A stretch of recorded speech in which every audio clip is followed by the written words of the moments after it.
Welcome to this week's episode of Teshuah Unveiled podcast. I am your host, Brad Hopp, and I'm joined by Pastor Sam Jones. Together, we are unveiling deliverance one episode at a time. We'll be discussing the latest in trafficking news, insider stories from those being delivered, and studying the Founders Bible to learn how to return America to sanity and true freedom. Our sponsors for today's show are Teshuah Tea Company and Dynamic Script. Hi guys, I'm Brad with Teshuah Tea Company, and welcome to Teshuah Unveiled, this week's episode. Pastor Sam and I are going to, as usual, just kind of wing it and see what happens here. I'm just here for the tea. What's that? I'm just here for the tea. There you go. We are going to get into the fall of man a little bit more and talk about how it relates to current situation, how it relates to the girls, and kind of tie all this together a little bit. But we're going to get into some more of the teas today too. Right now I've got a red needle loose leaf black in here that we're going to be discussing a little bit later. But for those of you that don't know, I'm going to make this really, really short. You can go to teshuahtea.com, so it's TESHUAHTEA.com, and you can learn a lot more about our mission. We're working to rescue girls out of sex trafficking in Asia. We get them into our rescue and rehab facility where they are given an education, they learn to read and write and do math and all that, and then we meet all of their needs as far as food, shelter, clothing, teach them different work crafts and skills, and then we buy the products that they're making from them so they have economic empowerment and they're able to stand on their own and be able to be their own person when they leave our facility and stuff. So we're going to kind of get into it a little bit more and just kind of jump right in. And we had talked about the fall of man. And well, before we get into that, though, on this website, there are a couple different things people can do. One is obviously buy the teas, as I think you mentioned there. And people need to buy some of the teas. We'll talk about those a little bit later. But the other thing is that there's a button on there. It says donate. And after, you give to your church. Yep. What God says to give to your church there, you need to go ahead and hit donate. Right, exactly. And, that maybe goes twice. It does, and it goes direct to supporting Anders' work right there in Asia. I hadn't even thought about that. To make the distinguishing too of buying and the donate button. So like how does this money get divvied out? If somebody goes and they buy, let's say, I'm not sure on the prices of a bag of tea. Yeah, from, like on the tea goes anywhere from $6.50 for a 50-gram bag of the green or the 90-year-old, the Kung Fu green or the 90-year-old wild. Kung Fu green, not Kung Flu virus. That's important to Kung Fu green.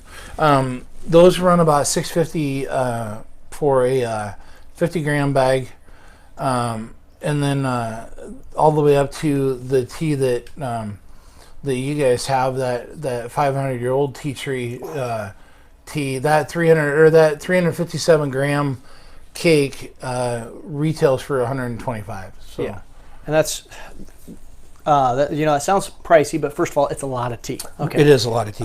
Second of all, it's worth it. Tea snob here. It's good tea. Well, and we've talked about this on previous episodes too. I think people don't think anything of going, and I'm not a drinker, so I'm not even sure what ballpark price on wines are.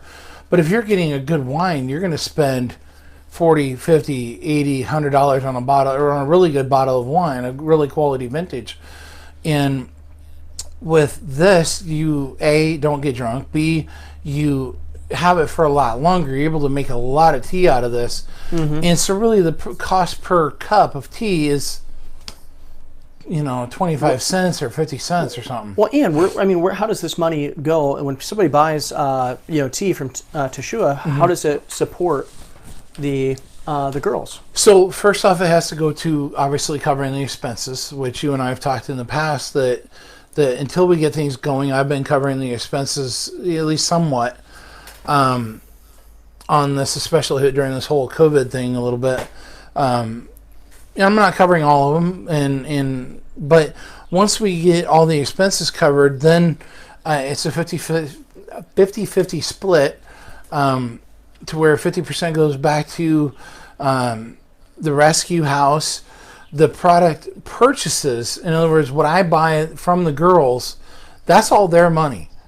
So when they set their prices, I'm not asking them to set their prices. I don't negotiate with them. I say, what's it going to cost me for this? What's it going to cost me for this? They tell me, I buy it. Mm-hmm. And so then we're bringing it stateside here. And obviously I have a family and I have to be able to survive and try to put some food on the table too. So, my half stays with us, but then our Anders half goes right direct to the rescue mission. And so then... So the girls are being empowered, the rescue mission is being empowered, and I am able to cover my expenses on all the, lights and overhead and everything else that I have to cover and stuff too. Well, the neat thing about this is you guys actually buy the tea from the girls. Mm-hmm. So this isn't the idea of you guys buying the tea directly from the girls. That's right. The girls have already gotten paid. Right. And that's the cool thing I think about this ministry, because it's the idea of after Teshuah buys the tea from the girls, so the girls have gotten it. They're not being exploited at all. Because that's one thing that you worry about in some of these kind of ministries, mm-hmm. is that people getting exploited and things like that. They don't get exploited. They get their money up front. Mm-hmm. Then 50% of the proceeds of the profits mm-hmm.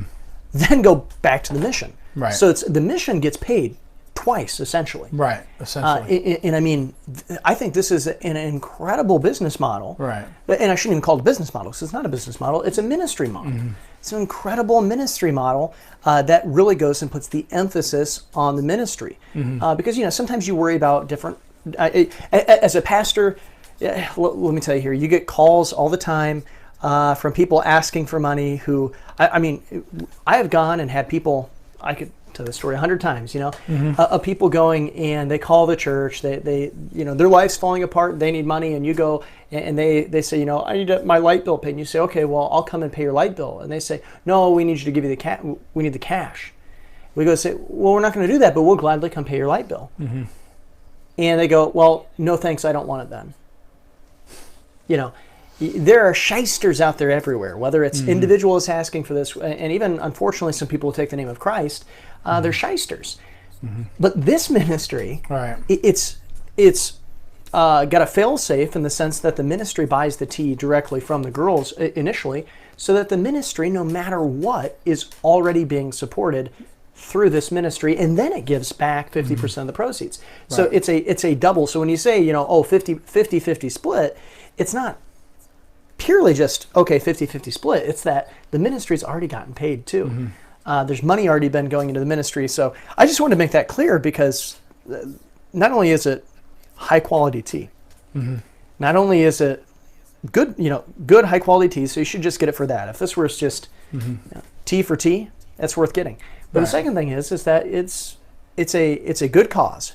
Then not only is it good cause, but it's the idea of as much it possibly can is going back to the ministry mm-hmm. and investing in that. I think that's just important for people to understand and realize. Right. And something else that I want people to realize is I don't raise funds. And you'll testify to this. You've mm-hmm. been coming over here. We're on our 11th episode for this show. And have I ever once said, hey, would you help me cover this month's bills? Mm-hmm. I've never asked for that. I don't raise funds. If the business cannot bring in enough funds to cover the roaster payment or to cover the cost of the show or to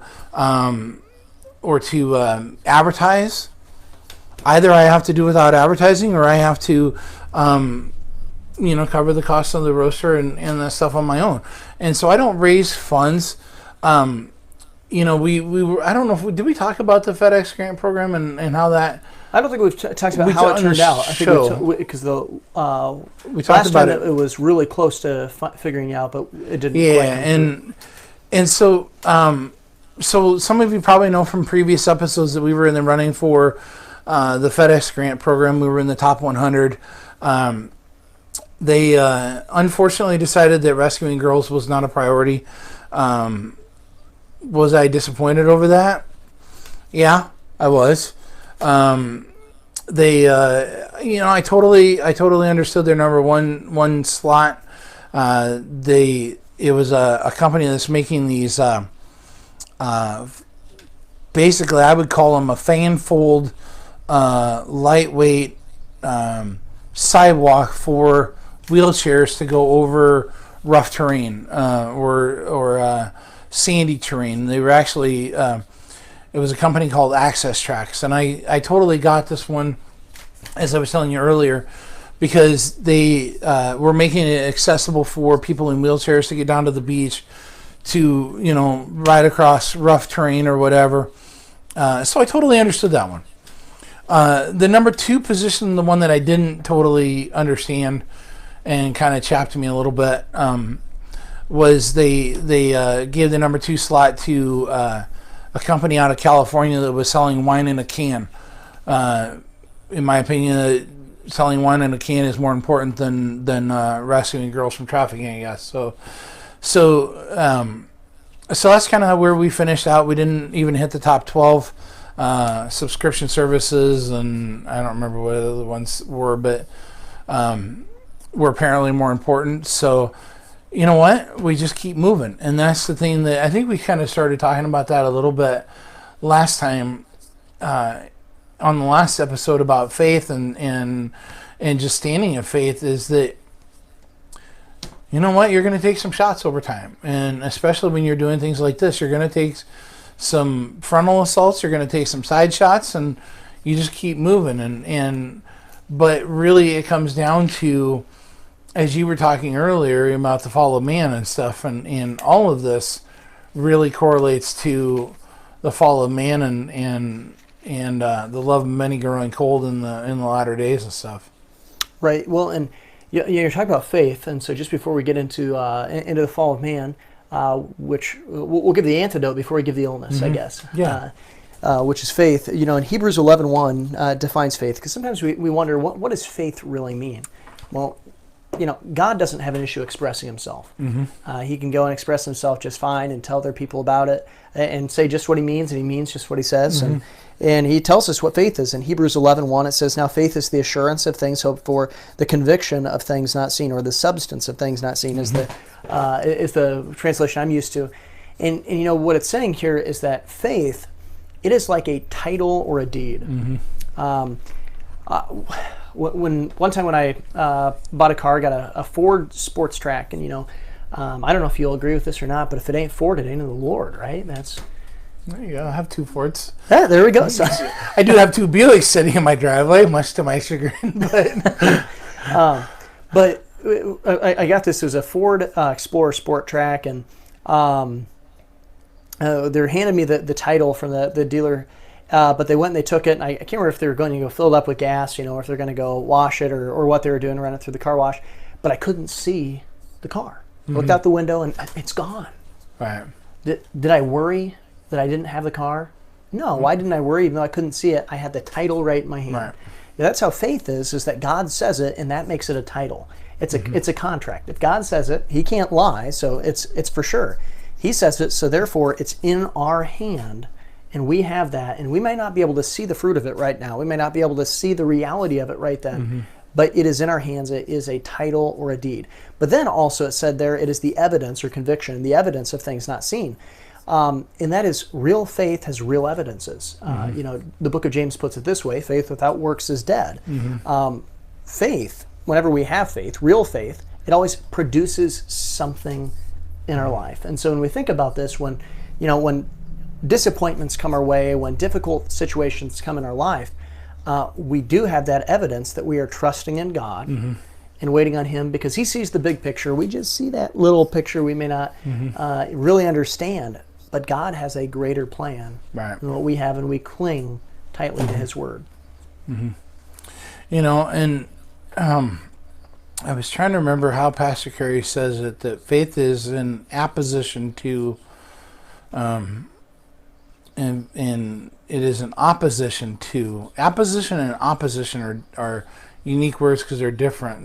They mean the exact opposite of each other. Apposition meaning that it's equal to or synonymous. Now faith is the substance of things hoped for.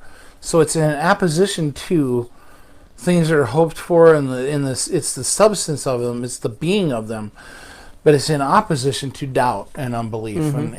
And so many Christians, I'm watching so many Christians in this time period of the whole COVID-19 thing they're actually standing in opposition to faith because they don't want to go back to church. They don't want to reopen churches. They don't want to do this. They don't want to do that. And you're actually standing in opposition to the faith that you claim to have. Either Christ is our healer or he's not. Either he's the same yesterday, today, and forever, as he always has been and always will be, or he's not. If he's not, then he's a liar. And that whole book is false and true or untrue and shouldn't be relied on. Right. But if that book is true, and if he is the same yesterday, today, and forever, then that word needs to be taken literally. It needs to be taken as spot on, and it needs to be trusted and accepted and received and acted upon. Right. You know, G.K. Chesterton put it in a similar light to this here. I don't want to say I'm quoting him because I'm not quite getting the exact quote, but I'm paraphrasing him. G.K. Chesterton said it this way: the skeptic has the circumstances in the focal point and God in the peripheral. Whereas in the Christian or the man of faith has God in the focal point and the circumstances in the peripheral. Absolutely. We understand what's going on around us. We're not unaware. We realize what's happening around us. But we look beyond those circumstances and grasp who God is and fix our eyes upon him. You know, we were hatching out eggs and stuff. I got an incubator, and we bought some chicks, and we're hatching some out on our own too. So next time I'm going to bring them an empty KFC bucket. So you're going to fill this. Oh, no. It's, you know, the thing is that egg, whether I take it and put it in the incubator or I take it and put it in the fridge and eat it, it will produce something no matter what I do with it. And we were talking earlier about one of those light bulbs going off in the back of your head as you're starting to say something and you're like, "Whoa, that's really good." It will produce something no matter what I do with it. I can either eat it, or I can put my faith into that thing hatching, and I can produce a new chick, and I can have another baby chick to raise up, and hopefully get a hen that I can produce more eggs from, and keep that cycle going. And so I have faith in that egg. I can either eat it or I can choose to incubate it. But my level of faith will determine the results, long term or short term, of what I get out of that. And I can either eat it and short term, it's done, it's over with, it's gone, or I can take the time and I can hatch it and I can incubate it and I can pour into it, watch it, turn it, do all the things that you got to do when you're incubating eggs, and I can expect a harvest out of it. And I can go and I can receive back more, because now I've not only got that baby chick. If it's a hen, I've got all future generations that she has inside of her already. And so our faith will prompt us to either eat our harvest or our blessing, or to do something with it and yield the generational fruits of it. It's just like planting an oak seed. I can, it's the same thing. There's the old story about every future generation of the oak is contained within the one seed. How many thousands of years worth of oaks are contained right there in that one seed? Squirrel comes along and eats it, guess what? That's the end of it. But if I take it and I plant it and I watch it and I guard it and I protect it and I keep it, I've got generations of seed to come up. That's right. And we think about that, and I know I've gone to 2 Timothy 2 quite a bit. But 2 Timothy 2, after verse 2, which is normally we look at verses 1 and 2, it gives three examples. It gives the example of the soldier, and it says, don't be entangled here. Be in the world, but not of the world. It gives the example of the athlete, that it says compete in accordance to the rules. So what are the rules? Well, the rules are found in God's law, right? But then it gives a third one here. It says the hardworking farmer. And it says something interesting here. It says he must be the first to eat of the first fruits. He must be the one to eat of the first fruits there, of and to enjoy those things. When you think about a farmer, and you probably think about farmers quite a bit, being here, you live on a farm, but Right. you know, you're patient and you wait. You plant, you wait, and it comes and it bears fruit, and then you receive that harvest. Is what you do, and it's that idea of, you know, in a soldier, it's difficult training all the time, and you're constantly alert. And I mean, if you're ever around a military guy, you know, especially I think of a Marine, right after they get out of basic, first of all, you got to wait at least a couple of years before you can hardly stand to be around them, because they've just got Marine through and through, right? I say that with all love for our military branches. I love Marines. Right. But they're Marine through and through, and everything is hoorah Marines, you know. And they're on guard, they're ready to go, they're always vigilant, they're hyper aware. And it's every moment is just twitch fiber muscle. You've got the athlete. Well, the athlete goes through exciting times, and you go and you train hard and things like that, but you're looking forward to the game, and even in practice and training, and there's exciting things like that. Well, for the farmer, it's you plant and you wait. There are lulls in the Christian life. I'm not saying lulls into sin. I'm just saying the humdrum life of the Christian. It's not always mountain peaks, but it shouldn't always be valleys either, you know, out there. Sometimes it's just walking along. You should always be walking upward towards Christ, but sometimes it's just that humdrum, waiting for the patience to happen, waiting for the harvest to come.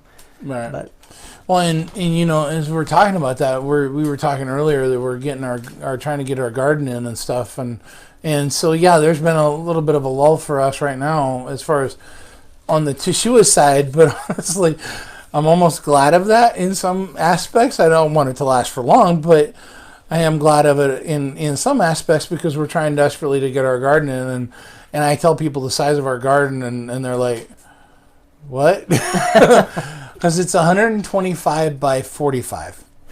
so it's a field. Yeah. And so far we've planted 3 crops. We've gotten our potatoes in, we've gotten our onions in, and we've gotten our tomatoes in. And that takes up not quite, well, it takes up a third of the garden. Okay. So we have 4 rows of tomatoes, 4 double rows of tomatoes. Wow. So we have 116 plants of tomatoes.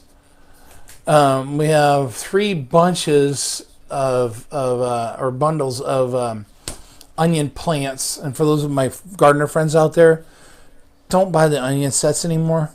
Buy the onion plants. They yield better. Side note. But then we've got 6 rows of potatoes in, and we've got 148 pepper plants already started, ready to go in, and we've got in different varieties, like 30 some varieties there, 23 varieties on the tomatoes. I like salsa. I think you figured out that from lunch probably, that I like salsa. Yeah.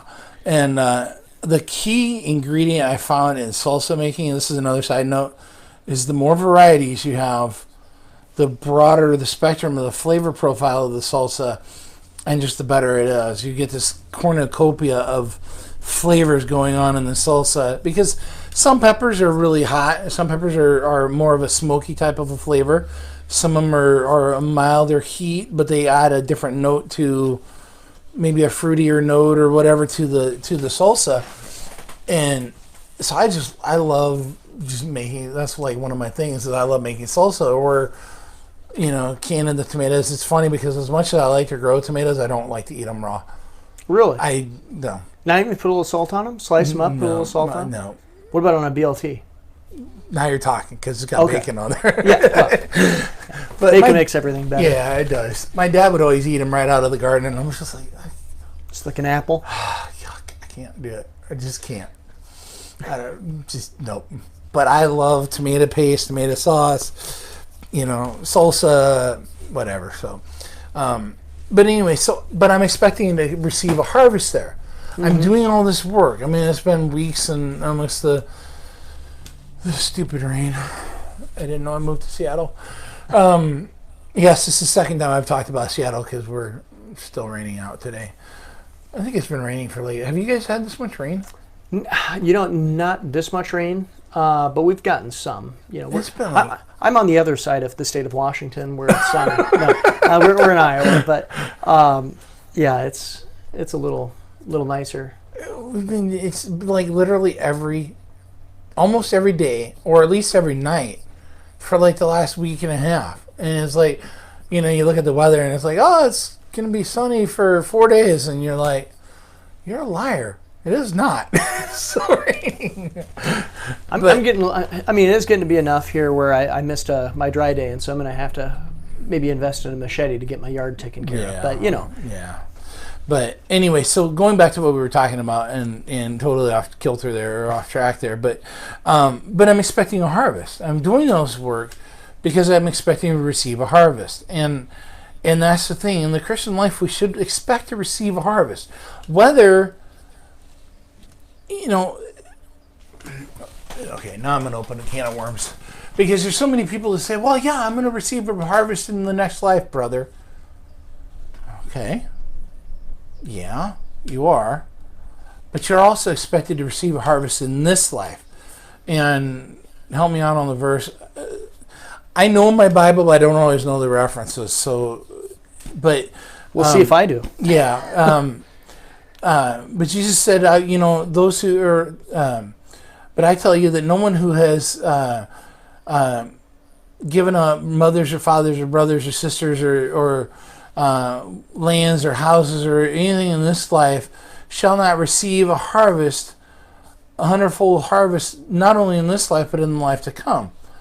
And it's in one of the four Gospels, and I'm sorry, I think it's Matthew. I was going to say, it's either Matthew or Luke. I couldn't remember which one. Yeah, but he says you should be expecting to receive a harvest in this life, but also in the world to come. Mm-hmm. But those harvests can vary depending on the seed that I'm planting. Mm-hmm.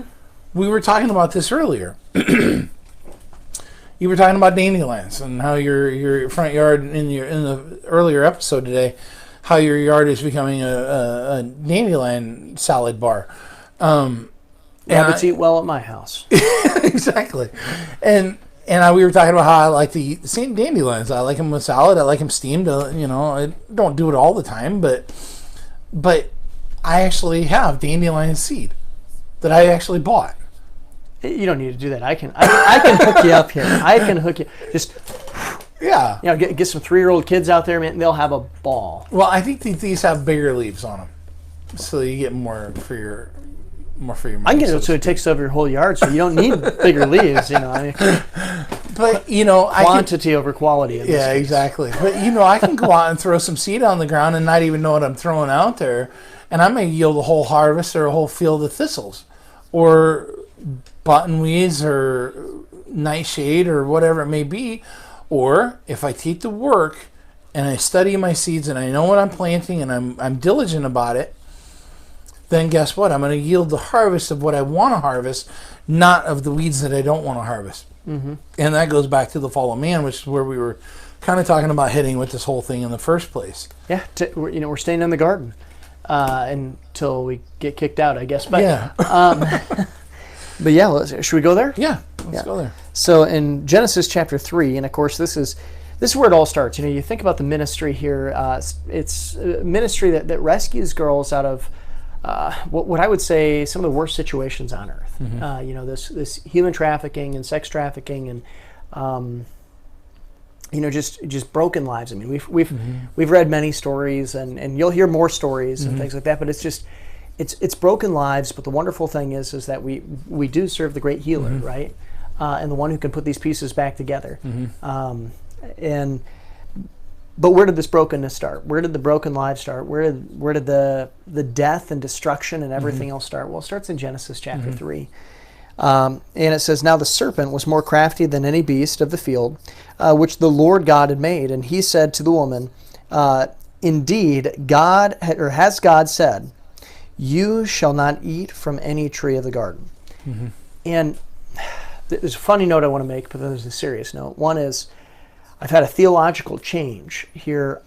I used to think that the serpent was a snake, and now I'm pretty sure it is the centipede. I mean, oh man, it's just nothing worse than a centipede. No, that's the funny note. That's not really true, because centipedes definitely have a leg to stand on. Yeah, they 100 do. of them. But yeah. You know, this is how it always starts.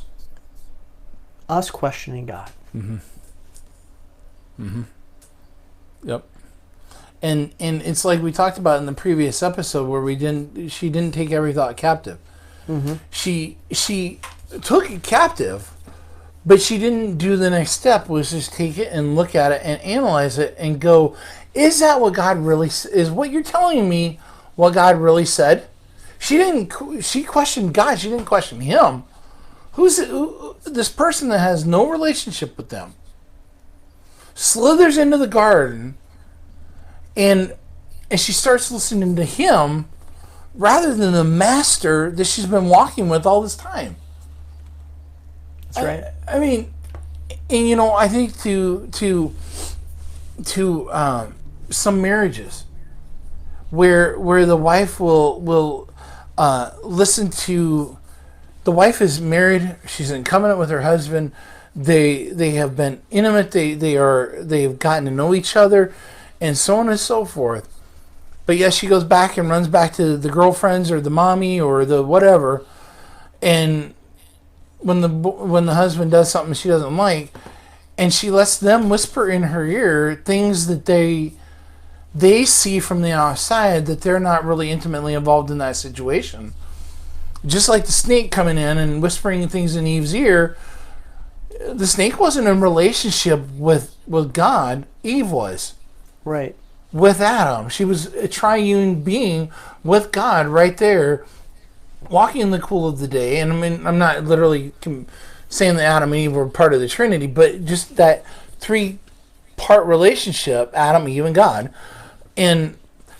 But she's allowing this outsider to whisper in her ears things about somebody that she's in relationship with and in covenant with, and that she is walking with and knows and loves and has gotten to understand.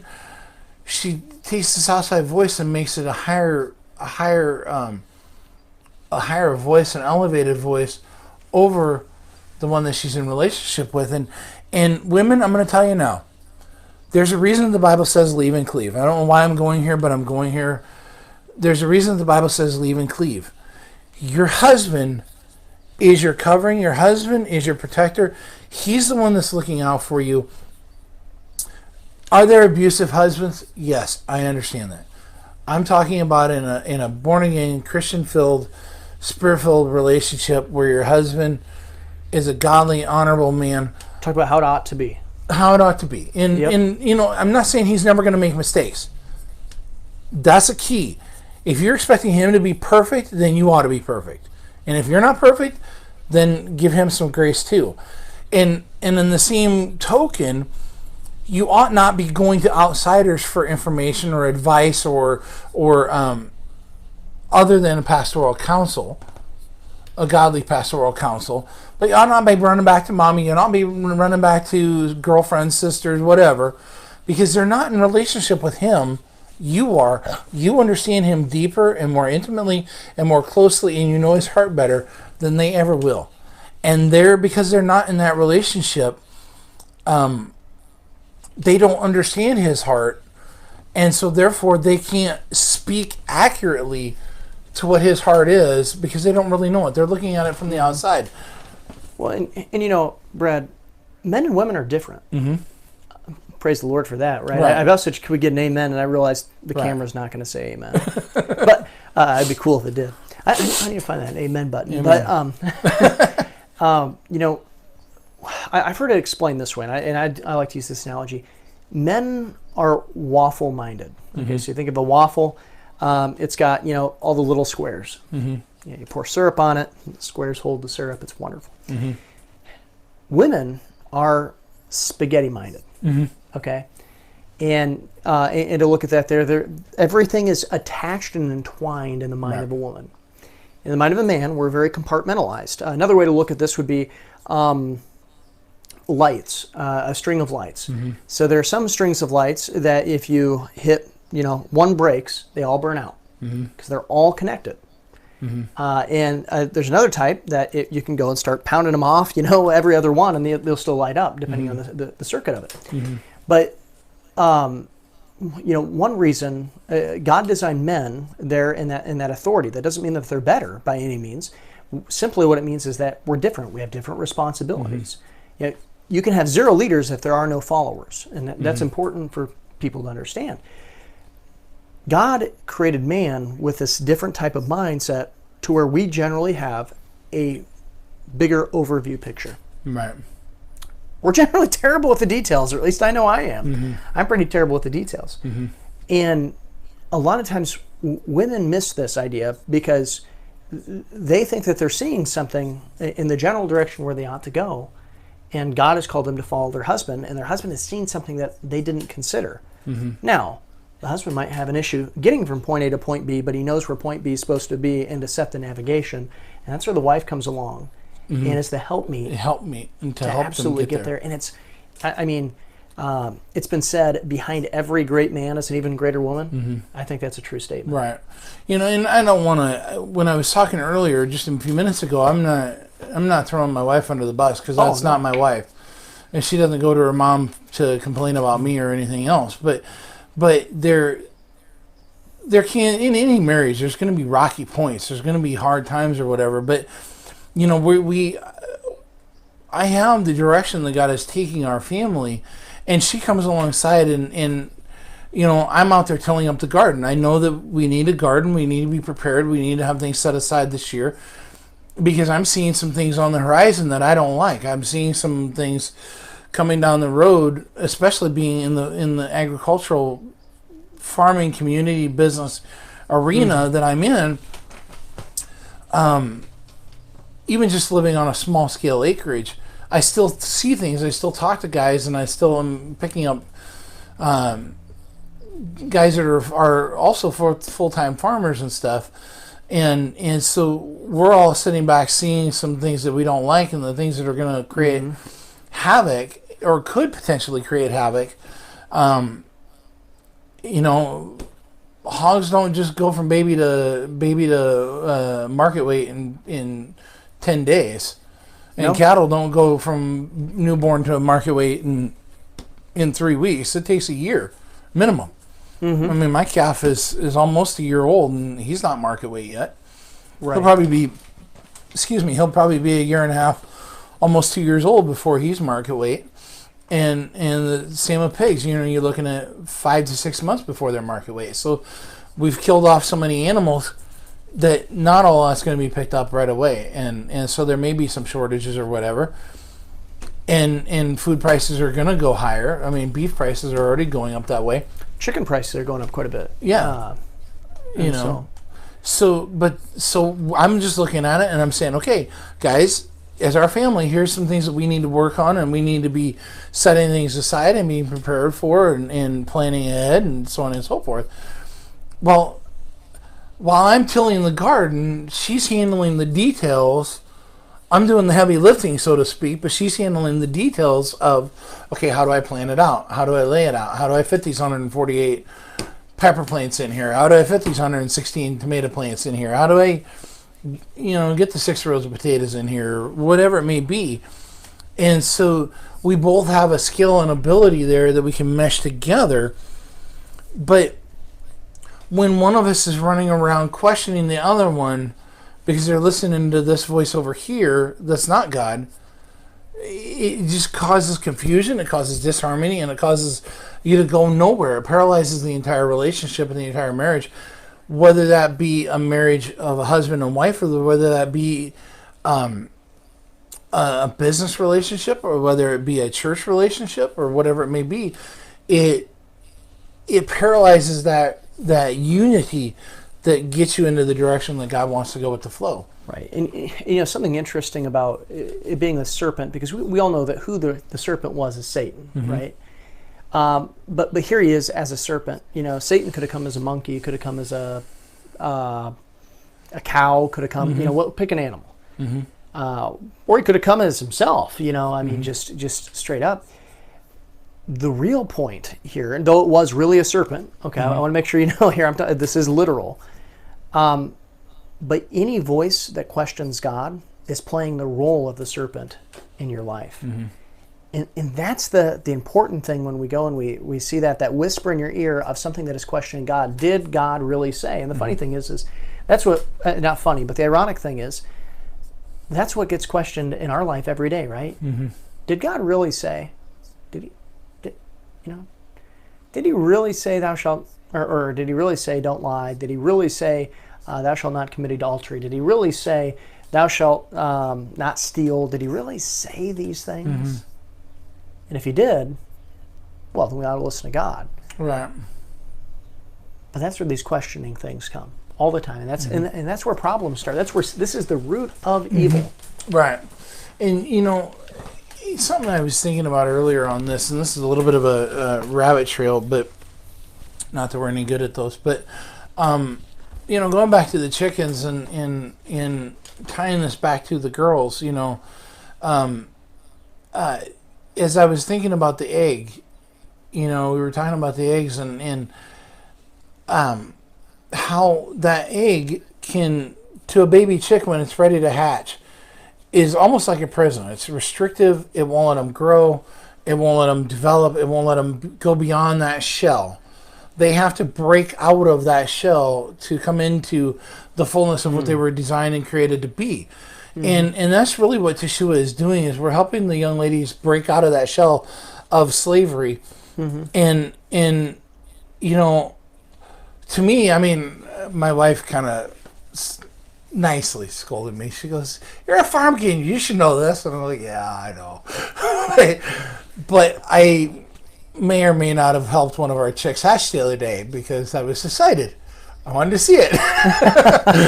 And so, I kind of peeled back the shell a little bit, and I didn't open it all the way. I had to let it, I made it fight its way out a little bit, but then I realized I screwed up and shouldn't have done that because of that inner membrane dried and kind of stuck to them a little bit and restricted them even more. But with the girls, we're coming along and we're rescuing them out of that shell, and we're allowing them to flourish and to step into all that they're called to, and give them that new life, and instead of being bound and restricted and controlled and just held hostage, they're able to get out and able to, so to speak, get out and spread their wings and fly. Yeah. Although chickens don't fly, but some, a little bit, not like eagles, but right. Well, the cool thing is, it's not just the shell of things in this life. Right. I mean, hey, that's a great, wonderful thing for people to get saved from sex slavery, to become financially independent. But ultimately, what they get to is a freedom from sin slavery, which is the ultimate. That is the thing. ultimate entrapment. Right. And really everything else is dependent upon it, because the reality of it is that if you're enslaved by sin, well, your finances are going to become a slavery to you too, one way or another, whether it's that you're owned by your finances. Some people, I think this is from Pastor Carey here a little while ago, but some people own money and other people, money owns them.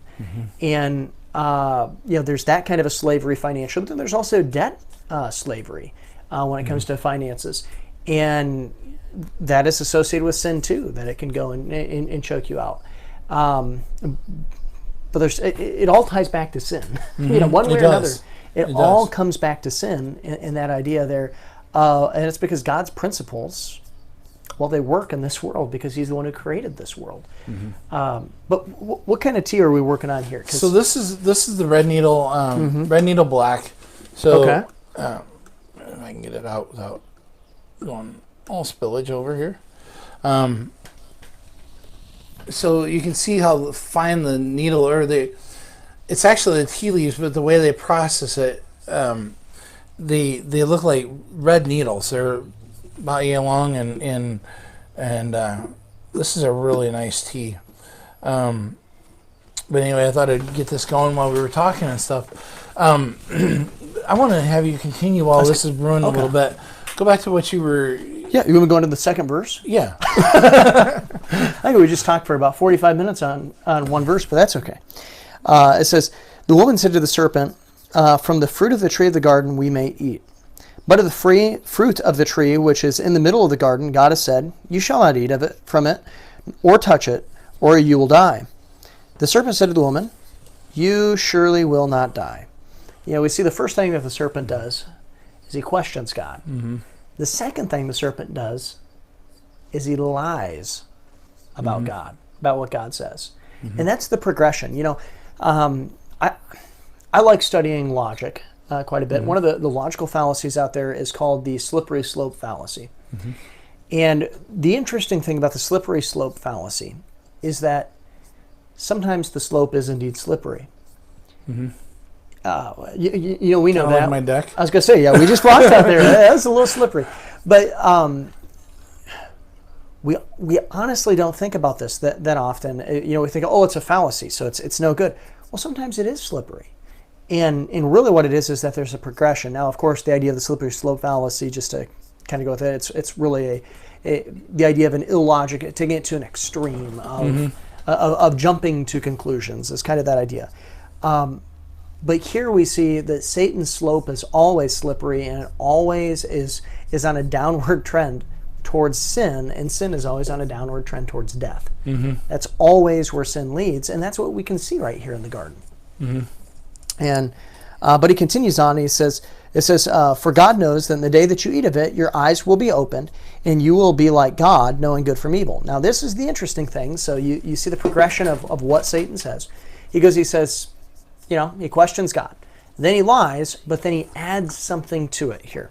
Mm-hmm. Because it's been put, if Satan wants you to get hit by a car, he's not going to tell you to go run out in the middle of a busy street. He's going to go have a $20 bill blow by you. You start to grab it, the wind picks up and it blows, and then you go and try to reach for it, but it blows again, and it just moves it, and pretty soon you're not paying attention, and then you go out into the street and you get hit. Mm-hmm. He's going to trick you there.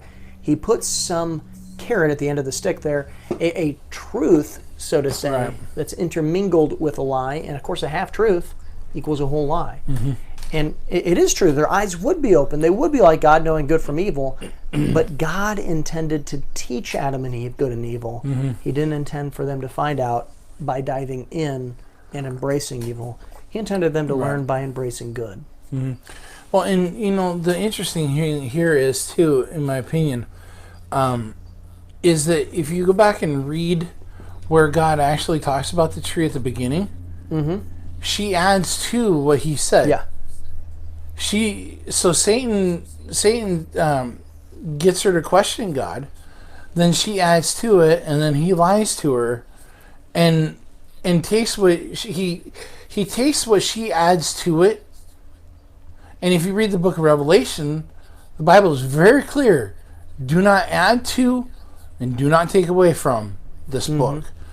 For those that take away or add to this book will yield damnation upon themselves.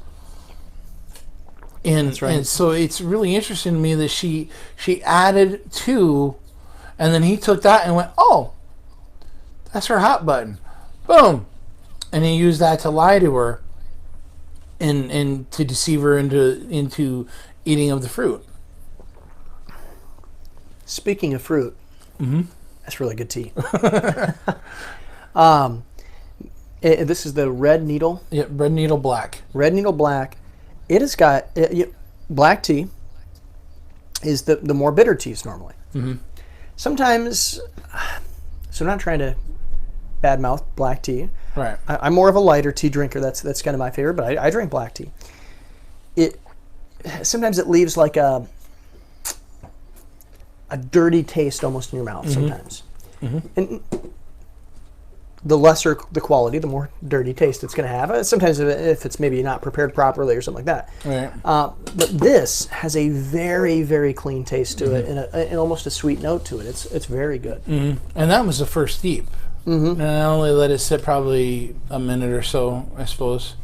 I'll do another steep here, but while we're waiting, but so you can kind of see the change of it a little bit and stuff too. Anyway, so continue. Yeah. So It says, then when the woman saw that the tree was good for food, and that it was a delight to the eyes, and that the tree was desirable to make one wise, she took from its fruit and ate, and she gave also to her husband with her, and he ate. And she looked upon it, and she saw it as desirable. Mm-hmm. Now this is where we really start to see the sin breaking down here. Because what God had established by putting the tree in the middle of the garden, that cultural commission we talked about last time, mm-hmm. that idea of have dominion over things and produce offspring, is God said, this is my tree. Mm-hmm. So what was it that Eve was doing right there in that moment? She was coveting. Mm-hmm. She was wanting something that wasn't supposed to be hers. She wanted mm-hmm. what God had and what God owned. Right. And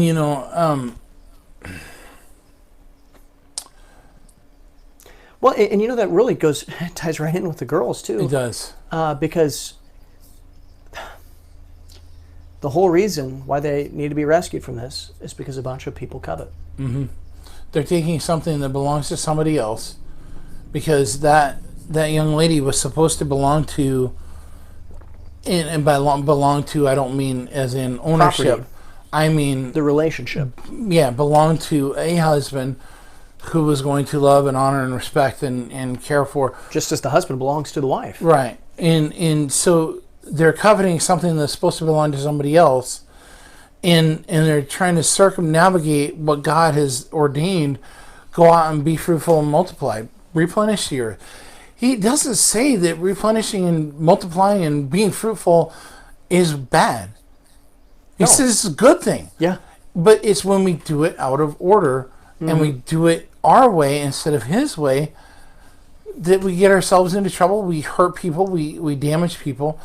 And we cause just destruction across the board. Where it's not that hard if we would just do it his way. Yeah. Well, I mean, you think about it, fire is really good, mm-hmm. right? Fire has a lot of uses. Cooking, mm-hmm. grilling a steak. That's a very good thing. That is a good thing. But a fire can also be destructive. If it's a wildfire, if it's not contained, mm-hmm. it can burn everything up. Right. And that's how this is. Mm-hmm. These things here, they're good things when they're in the bounds that God puts them in. Mm-hmm. Yeah. So, how are we sitting on time? We got about 5 minutes here. You want me to keep going just a little bit, or do you want to talk about the tea? Yeah, well, let's talk about the tea a little bit here. Okay. Man, we can keep talking, but I want to get This is steep number 2, right? This is steep number 2. And red needle black. Red needle black. And I'm doing more of, I guess you would say, just because I think my water might have cooled down a little bit, I'm doing more of a combination of the American and the Gung Fu method. The Gung Fu method is a 30-second first steep to maybe 45 seconds. It's basically to rinse and rehydrate the leaves. The second steep is your stronger steep. That's where you're going to get a lot more of the notes of the tea, and that doesn't develop until a minute and a half, 2 minutes in. And so what I've done here is kind of a little bit of a combination. Right. A lot of Americans like to do their teas late 5 minutes or 6 minutes. And black tea. The American steep is if it's an herbal, which isn't actually a tea for kind of a fun fact. Right. Is 7 minutes, and a black tea is 5 minutes. Green tea and white tea are 3 minutes for a steep. I do a lot of steeping in tea, and can't see that. Yeah, but this is really good. There's a lot of richness to this tea here, and once again, what I think a lot of people don't like about teas are the same thing that people don't like about coffee. Mm-hmm. See, a lot of people say they like coffee, but in reality, they like cream and sugar. You ever notice that? They like their frappuccinos, but they never drink a black cup of coffee. Right. They don't like the bitter taste to it, and sometimes, especially if it's really, really cheap quality tea, a lot of times you get super cotton mouth when you take a drink of it. Mm-hmm. It kind of just, I don't know, makes you feel a little bit weird, and they just don't. It's kind of a thing of, oh, it's bitter and it gives me cotton mouth, I don't like tea. This tea doesn't do that. This tea has a richness and flavor. It doesn't give you this bitter kind of a thing. It's got a nice sweet tone to it. Now, by sweet, I'm not saying like, oh, wow, that's sweet tea. No, right, you have to add sugar to it to make it sweet tea. And I don't know why you'd want to ruin this tea like that. Right. But it's just got a lot of richness to it and in a clean taste. And that's one thing that why I prefer tea over coffee. I still drink coffee, 4 or 5 days a week. I still drink coffee, but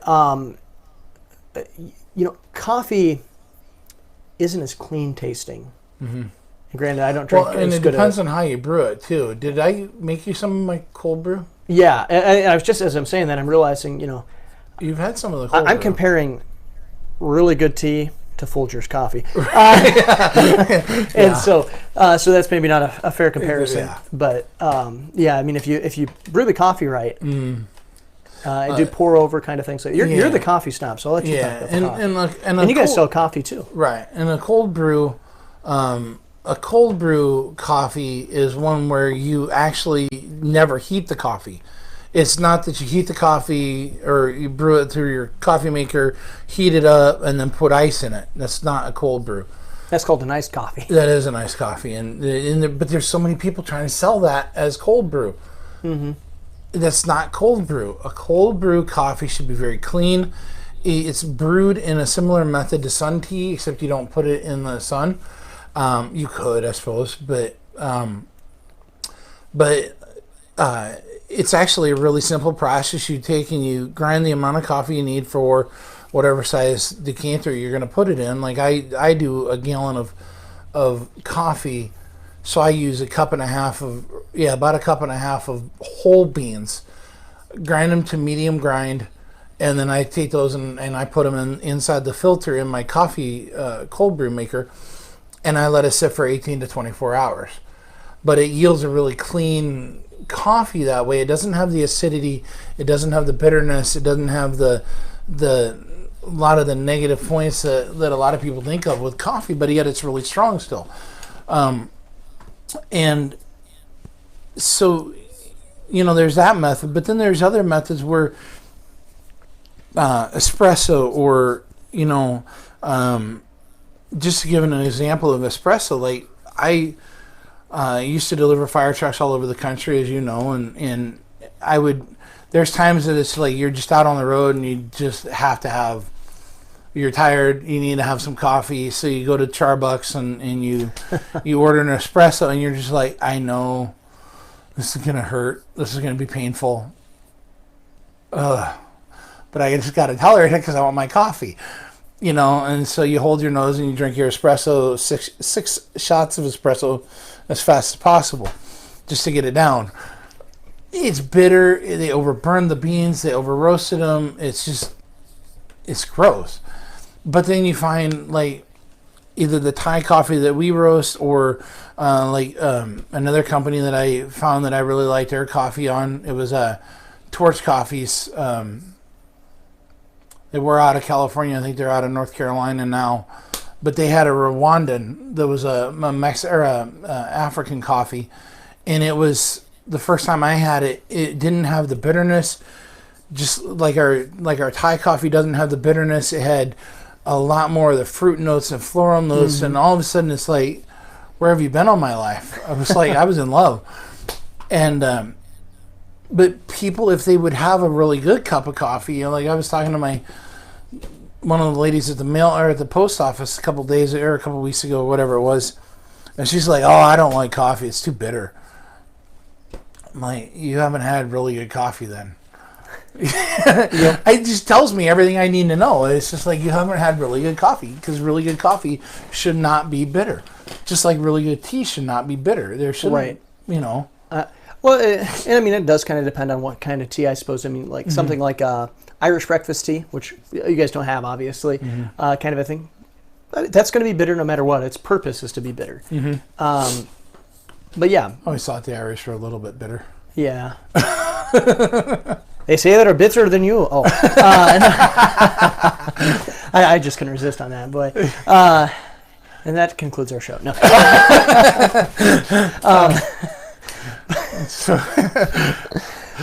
Sometimes it's hard to recover, but we shot that one to the left field. I don't even remember where we're going with that. We were talking about bitter tea and coffee and you know, sin is like a bad cup of coffee, and it's like tea. It always leaves a bitter taste in your mouth. It really does. And you know, going back to the example of the eggshell, it keeps us encased in and enslaved in and bound in those things that are not going to benefit us and not going to get us ahead and not going to move us, you know. Okay, so let's say you're a business person and you lie, cheat, or steal to get ahead, and you finally get ahead, but you've had to step on all these people to do so. You know, and you come to the end of your life, you know, most of the time, the wealthy people that I've met over the years, I mean, really wealthy people, they're not giving, they're not happy, they're not joyful, you know, it's just they're lacking so much in their life. They think they have it all because they think that, oh, I've attained to everybody wants to be around me. Mm-hmm. But what they don't stop and think about is, why does everybody want to be around you? Right. Well, and then they become paranoid, is what I've experienced a lot of times. You know, in Christ, though people might look at us and think we have nothing, we have everything. Mm-hmm. Without Christ, people might look at us and think we have everything, but without Christ, we have nothing. Mm-hmm. But I think that's probably all we got time for here on this one. We'll end there, but on the next episode, we're going to dive right into the teas a little bit more, because I have two more that I want to have Pastor Sam try before our water gets too cold here. And so thank you very much, guys, for stopping by. By the way, I don't normally say this, but I will take a few minutes here and just interject this. Please like, share, subscribe, do all that stuff. It really does help us. I was having a conversation last week with a company who does social media marketing and whatnot, and one of the things that he was looking at our stuff, and he's like, people aren't liking and sharing it and whatnot, and so Google sees that and they don't rank you as high as they should or could or whatever. And so it really does mean a lot to me if you like comments, or if you share the videos, share the podcast, whatever, like and subscribe, and leave comments. Let me know what you think. You know, I would love to hear your feedback. So have a great day, guys. I really appreciate it. Be blessed. Today's show has been brought to you by Teshuah Tea Company and Dynamic Script. You've been listening to Teshuah Unveiled on the Unresolved Podcast Network.